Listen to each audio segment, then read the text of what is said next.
भाइयों, आज मैं आपके सामने एक ऐसी महान हस्ती के बारे में बताना जा रहा हूं जिसका जाट और उनका नाम महाराजा सूरजमल दोनों पर्याय हैं एक दूसरे के। बस इनके बगैर जाट का इतिहास जो हिस्ट्री है वो अधूरी है और जाटों के बगैर सूरजमल जी भी अधूरे।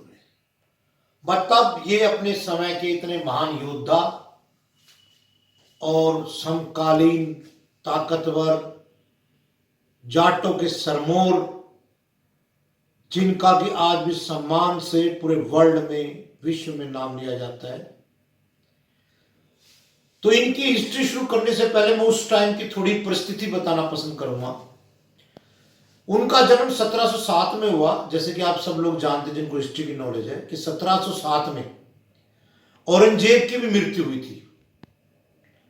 अब औरंगजेब क्या क्या था? औरंगजेब एक अच्छा राजा नहीं था, मुसलमान था। राजा वो होता है जो अपनी हर प्रजा का ध्यान रखे, चाहे वो हिंदू हो, मुसलमान हो, कोई हो। लेकिन औरंगजेब ने जजिया कर, महसूल कर या जो तीर्थों पे ऐसे टैक्स लगा रखे थे जो कि मुसलमानों को नहीं देने पड़ते थे, हिंदुओं को देने पड़ते थे। उसी के एवज में पूरे हिंदुस्तान से मुगलिया सल्तनत बहुत तगड़ी सल्तनत थी और इनके जो पुराने राजा थे अकबर बहुत दूरदृष्टि थे। उन्होंने अपने प्रजा सभी को बराबर का सम्मान दिया था। लेकिन जैसे कि उन्हीं के वंशज आगे आके जो औरंगजेब थे वो मति भ्रष्ट हो गए थे, उनकी बुद्धि फिर गई थी। उन्होंने अपने मुस्लिम धर्म के प्रचार के लिए अपनी मुगलिया सल्तनत को ही दांव पे लगा दिया। ये आप जानते हैं, आप किसी चीज को जितना दबाएंगे वो रेवोल्यूशन जरूर करती है। There is action and reaction in this whole world. ऐसे हुआ, उन्होंने टैक्स लगाया, हिंदुओं ने पूरे हिंदुस्तान से बगावत शुरू कर दी। अलग अलग प्रांतों के अलग अलग नेता हुए। मराठाओं में शिवाजी महाराज, सिखों में गुरु गोविंद सिंह जी। तो जैसे जैसे एरियो के मेन थे, तो एक हमारे महान व्यक्ति जन्म लिया मथुरा में, गोकुला दास में। उनसे जाटों की आगे जो है एक बड़े साम्राज्य की नींव रखी गई। उनके बारे में और उनके वंशज के बारे में जो कि महाराजा सूरजमल जी थे, उनके बारे में इस वीडियो हम आपको बताएंगे। वो इस प्रकार है। महाराजा सूरजमल के जो वंशज थे उन्होंने ही क्रांति का बीज बो दिया था। ब्रजभूमि में इनके जो दादा थे चूड़ामन ने मुगलिया सल्तनत के हिसाब से पहले मुगलिया सल्तनत के खिलाफ सबसे पहले युद्ध का बिगुल बजाया। पर चूंकि संसाधन ना होने की वजह से वो धीरे धीरे चलते रहे, उनको परेशानी भी रही। इनके पिता बदन सिंह, जिन्होंने कि भरतपुर में जाके अपना राज्य वगैरह स्थापित कर लिया था। देखिए, इनका जन्म जो 13 फरवरी 1707 को हुआ। ये बदन सिंह जी के सबसे बड़े बेटे थे। इनके 26 भाई बहन, 26 भाई थे, 26 में थे, लेकिन 18 ही जीवित थे। उनके नाम इस प्रकार हैं: प्रताप सिंह, अखैल सिंह, दलेल सिंह, उमेद सिंह, वीर नारायण, शोभाराम, रामवल, गुमान सिंह, सुल्तान सिंह, जोध सिंह, देवी सिंह, रामकिशन, सुखयाल सिंह, लाल सिंह, बलराम, भवानी सिंह और उदय सिंह।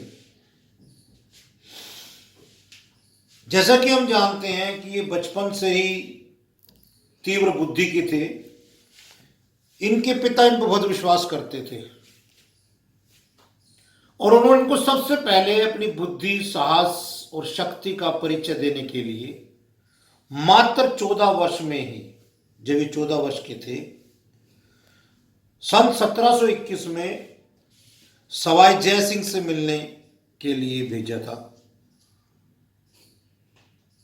और वहां सवाई जय सिंह जी ने इनको एक जिम्मेवारी दी कि जो ये जयपुर के और दिल्ली के इधर के बीच के लोग हैं, ये बार बार जो है, उसमें कुछ एरिया ब्रिज का भी था, भरतपुर का, इधर अलवर का, इस एरिया में उस समय लोग बगावत कर रहे थे, उसको दबाने की जिम्मेवारी हमारे महाराज सूरजमल को दी गई।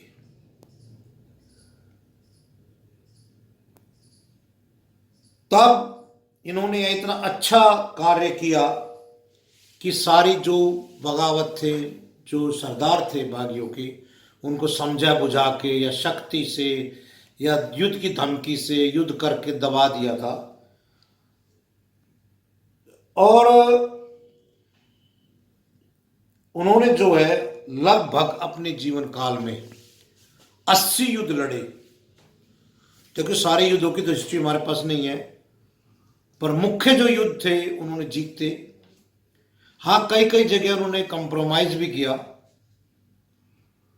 और उन्होंने एक ऐसे किले का निर्माण कराया जिसको लोहागढ़ कहा जाता है।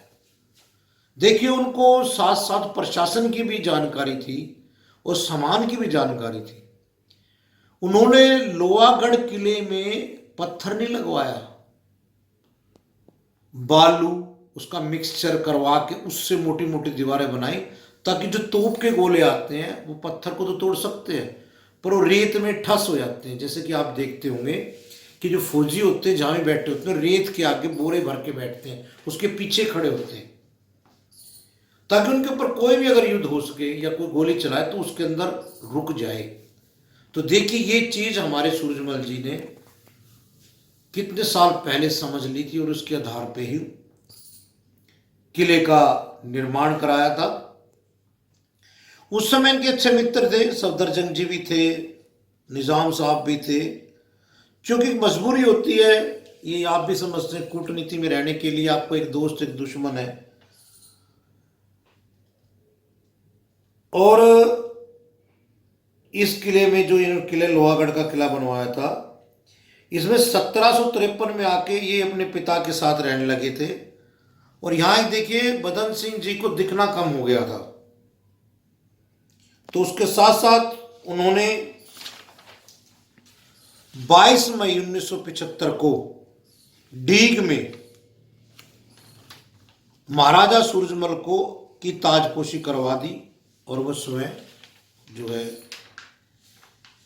सारा मुक्त भार जो है दे के सूरजमल जी को चले गए थे।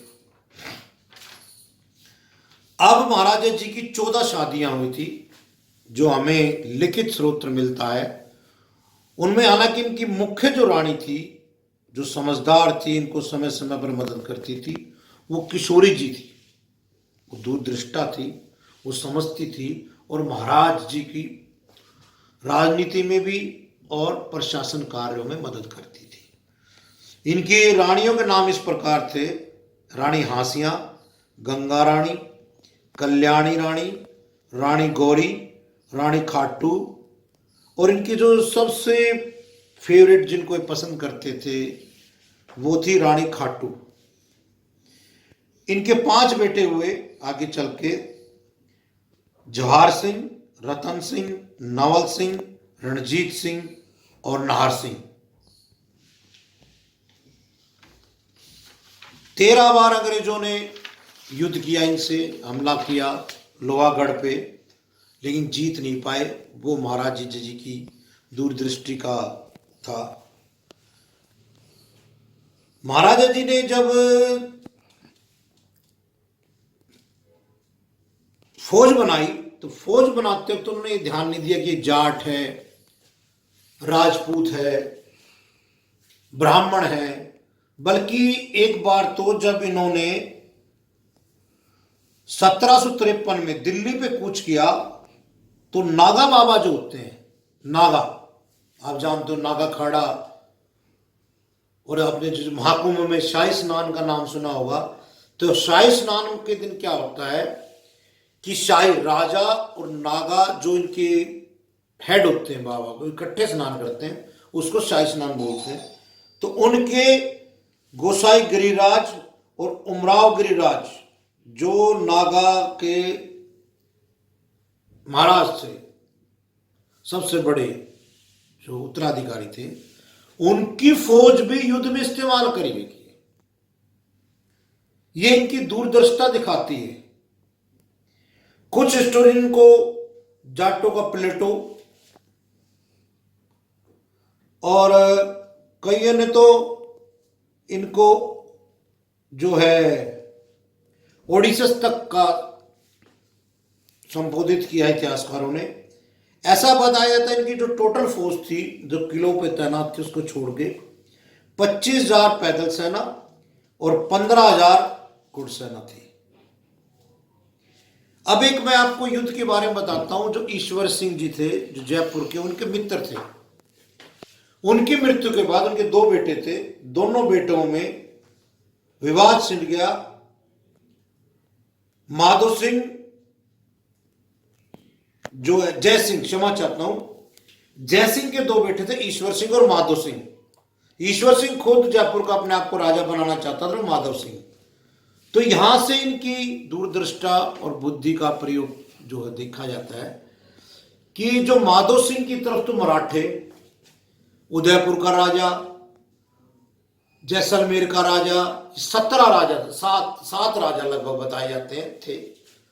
फिर भी सूरजमल जी ने जहाजपुर नाम का एक गांव है, वहां पर एक युद्ध हुआ इनका और उन सबको परास्त कर दिया अपनी दूरदृष्टा और समझदारी से, और ईश्वर जी को ही जयपुर का राजा घोषित किया। एक ऐसा समय भी आया 1754 में जब कुम्हेर के किले में मराठाओं ने महाराजा साहब को घेर लिया। तो यहां देखिए, जब लड़ाई चलती केवल राजा नहीं लड़ते हैं, पूरा परिवार लड़ता है।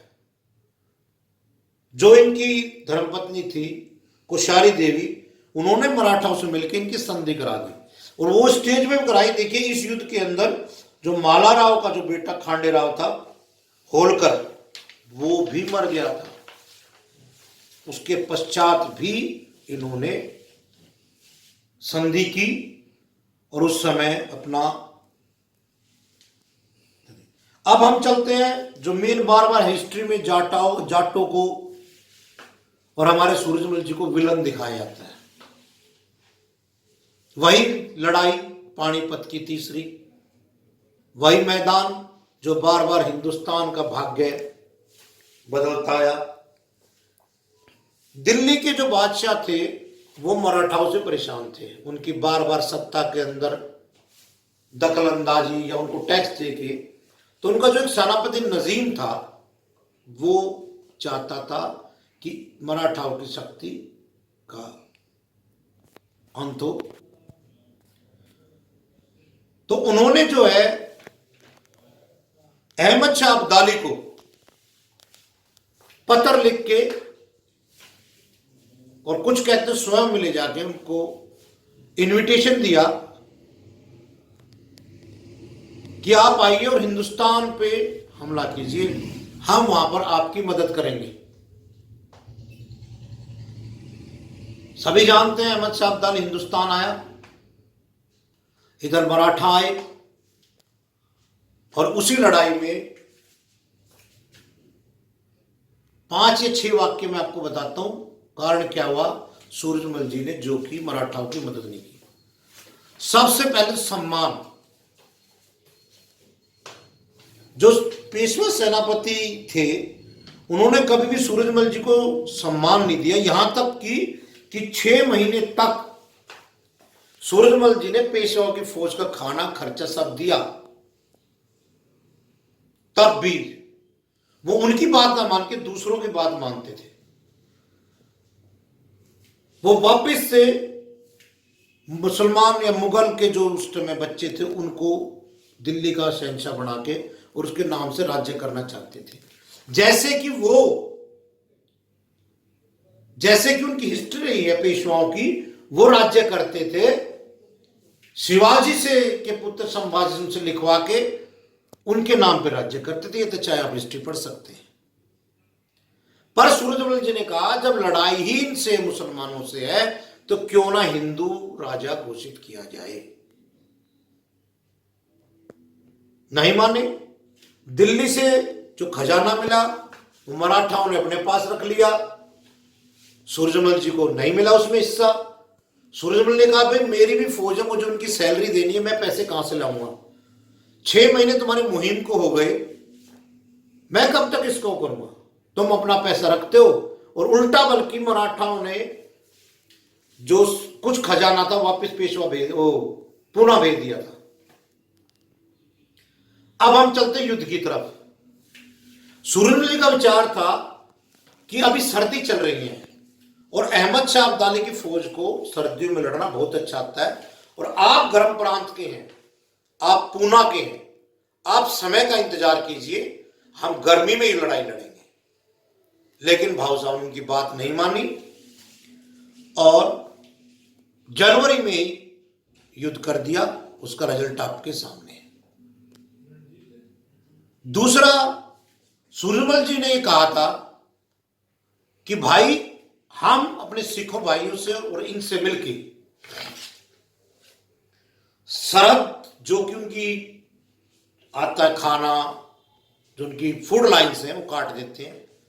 उल्टा देखिए, ये बात ना मानते हो, उल्टा अहमद शाह अब्दाली ने मराठाओं की फूड लाइन और जो है सप्लाई लाइन सारी काट दी। उस वजह से मराठाओं के पास आखिरी में खाने को भी कुछ नहीं बचा था, वो युद्ध के लिए मजबूर हो गए थे।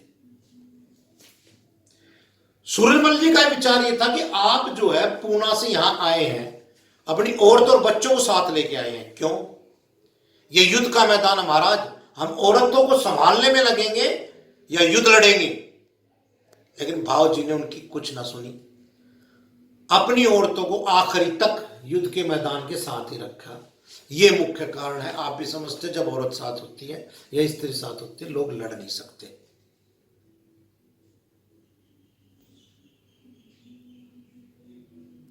बुराई वही बात है, सूरजमल जी पर फिर डाल दी गई, क्योंकि इतिहासकार जानते हैं कि जाट जो है वो बेचारे साधे हैं।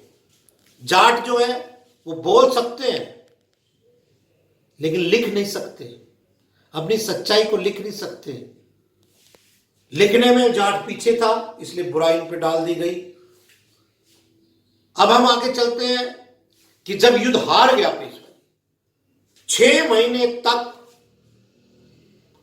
पूरे के पूरे भरतपुर में मराठा सिपाही थे 40,000, जिनका खाना, कपड़ा, दवाइयां तक सूरजमल जी ने दी। और उनकी औरतों को या उन सिपाहियों को वापिस पूना भेजा गया। जब वहां के पूना के जो पेशवा जी थे, उन्होंने जो सिपाही यहां से वहां गए थे उनको 200 गांव रहने की जमीन दी थी, जो आज भी 200 गांव लगभग हमारे जाट भाइयों के वहां पूना के पास स्थित हैं। आप चाहे तो ये अब भी गांव की हिस्ट्री निकाल के देख सकते हैं।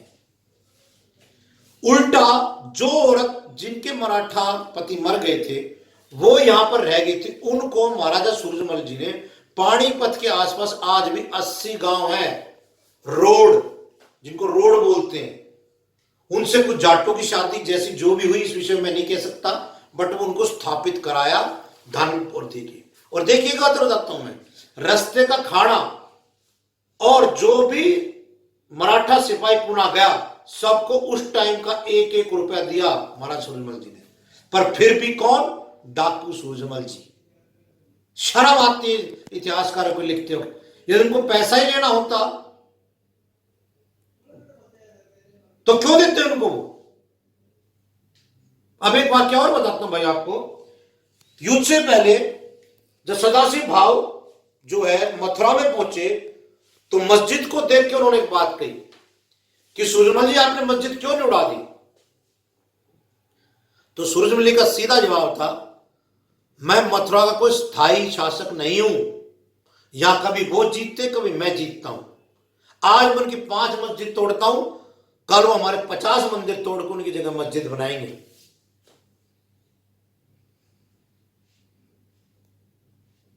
ये आप उनकी दूरदृष्टि देखिए। उसके बाद अब हम आपको बताते हैं कि सूरजमल जी की जो है, दिल्ली पे जब हमला किया सूरजमल जी ने 25 दिसंबर 1763,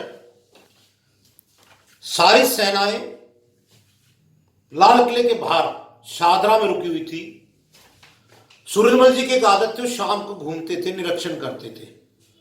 तो घूमने के बहाने